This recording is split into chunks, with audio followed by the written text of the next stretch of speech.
Faut-il y établir un lien de causalité? Le contexte sécuritaire et géopolitique sous-régional prédispose clairement à craindre des infiltrations de mouvances terroristes à l'intérieur des frontières ivoiriennes à partir des chaudrons sahéliens, d'où la violence djihadiste s'exporte pour infester l'Afrique de l'Ouest.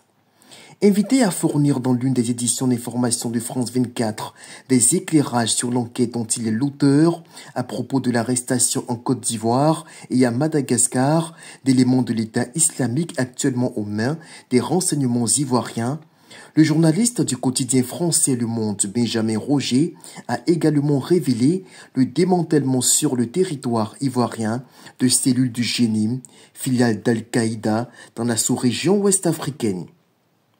Plusieurs membres du groupe terroriste auraient bel et bien été mis aux arrêts, toujours avec la collaboration efficace des services secrets français et américains.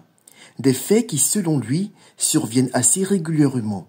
Ce qui du reste justifie la stabilité sécuritaire dont jouit la Côte d'Ivoire, qui grâce à l'engagement à ses côtés des services de renseignement amis, parvient à endiguer le phénomène djihadiste. Impossible pour autant de ne pas tirer la sonnette d'alarme.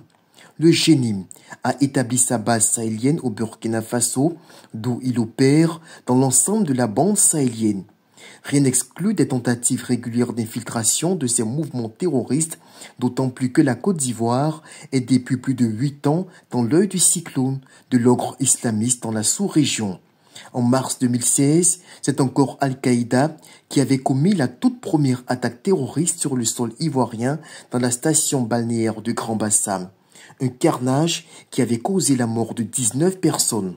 Le terrorisme s'exporte dangereusement dans l'espace sous-régional ouest-africain à partir du Sahel, peut-être avec des complicités politiques de gouvernants de pays englués dans le fléau et qui, dans un schéma d'hostilité ouverte, seraient enclins à favoriser des infiltrations de sorte à voir la Côte d'Ivoire devenir à son tour un bourbier terroriste.